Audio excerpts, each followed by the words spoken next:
Cutter, hey, congratulations on your new thriller, Cold Wallet. Yeah, thank you.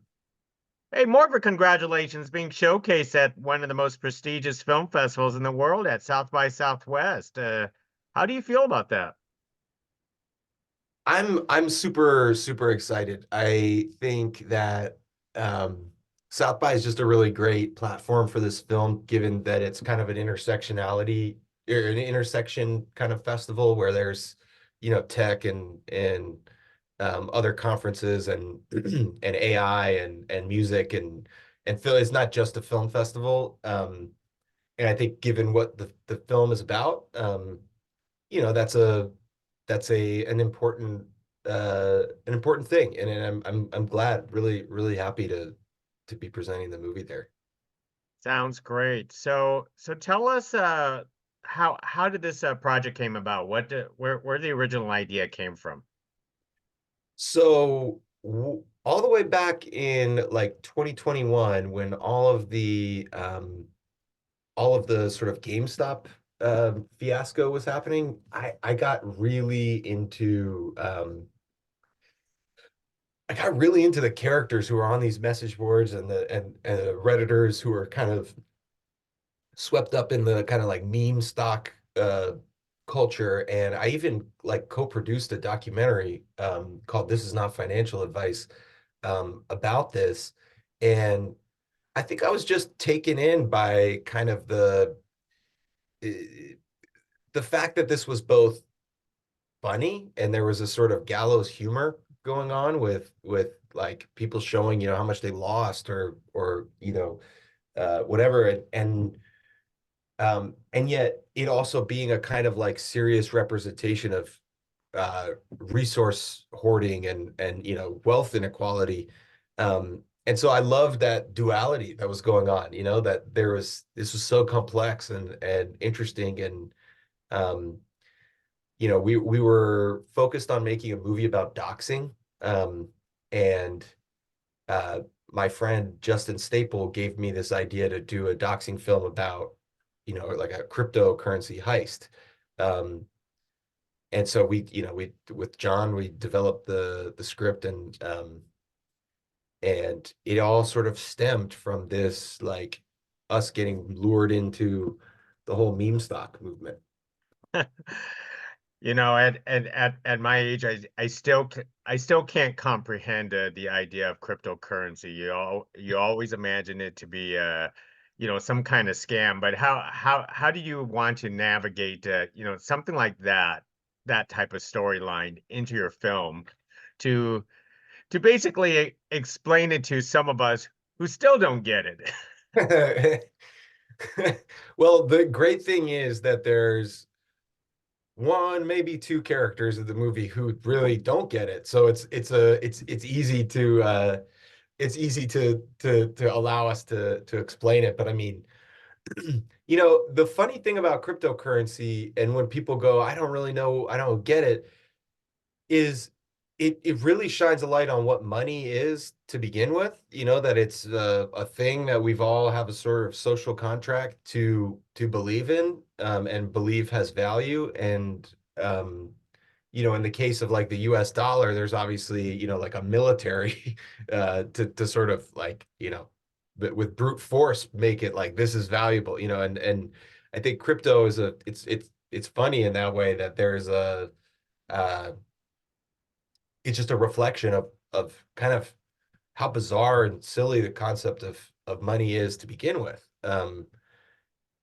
Totally necessary, totally needed, but when you start calling, you don't call it a dollar and you call it like a Dogecoin, it's like a uh takes on a whole new life. That is true. That is true. I think that's why they called it a fiat money. It's based all in faith. Yeah. So, so the title suggests a cold wallet, which is actually introduced in the film. How real is a cold wallet? Is that how it actually works? Yeah, cold storage devices are really the way if you want to be totally secure. That is the way uh to store your tokens.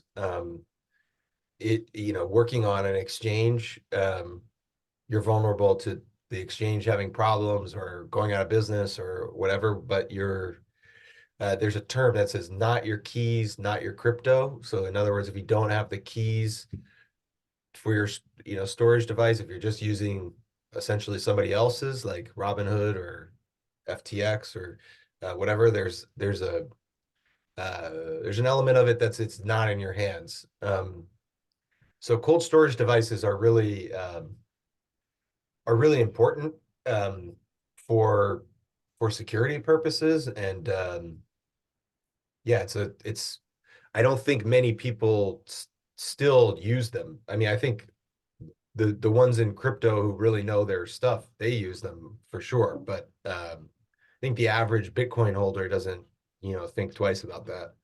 Um, it's also a little scary because you're rolling around with a device that you could lose, and there's obviously ways in, as you know, in the film, but yeah, it's a uh, yeah, an interesting element.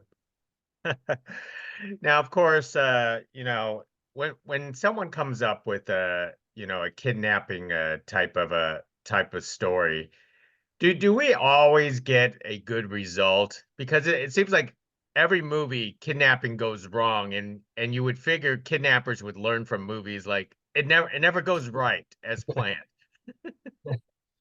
Yeah, I guess that's what's kind of fun is like this is a movie where you are kind of like, oh no, don't no guys, and I think that's kind of where the tension comes from. But I'm drawn to bold, brazen characters, from like crime stories like Elmore Leonard and George Pelicanos, and of course like the Coen brothers, and the kind of hapless criminal that gets in over their head is really um, something I'm really drawn to in a character.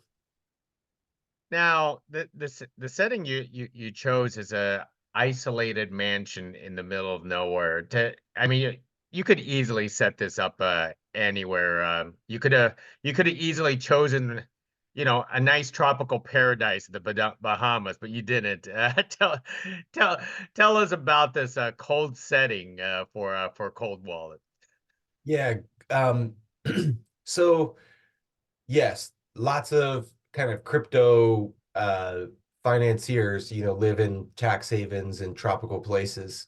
Um, while this character was sort of meant to be on the run and kind of hiding out, um, we thought it would be good for him to be somewhere sort of less obvious, but most importantly, that he's in a Gilded Age mansion. So he's literally in a physical representation of wealth inequality in America's sort of pre-taxes kind of day. And so it was important for us to sort of find a location um, that truly represented like inequality. And Pittsfield and Lenox, where we shot, are a kind of interesting, right next door to each other. You have these old lavish mansions, and then you have these kind of like steel worker, like, very working class, Rust Belt type of factory town right near it. So even within that area, there was that was physically existing. And so I chose it because of that. And then once we were there, a very bizarre coincidence emerged, which was there was all of these kind of whispering about there's a guy in town, and he's related to FTX, and it turned out that the whistleblower in the Sam Bankman-Fried story, this guy named Ryan Salome, is from Lenox and had come, and so he was high up at FTX, and um, had bought many of the restaurants in town. So like the bar that our crew would like hang out in was owned by one of the FTX founders. And I mean, to go even crazier, like literally during our production, assailants showed up at Sam Bankman-Fried's house trying to break in when he was on house arrest. So there was this uh, life imitating art that was happening. Just that felt a bizarre connection to that. But the Gilded Age mansion and the sort of visual representation of wealth inequality was really why we chose that. Well, that is actually pretty awesome. And I do actually have to adore the fact that your villain stayed a villain and not a victim. I mean that is a quite a feat for a film like this.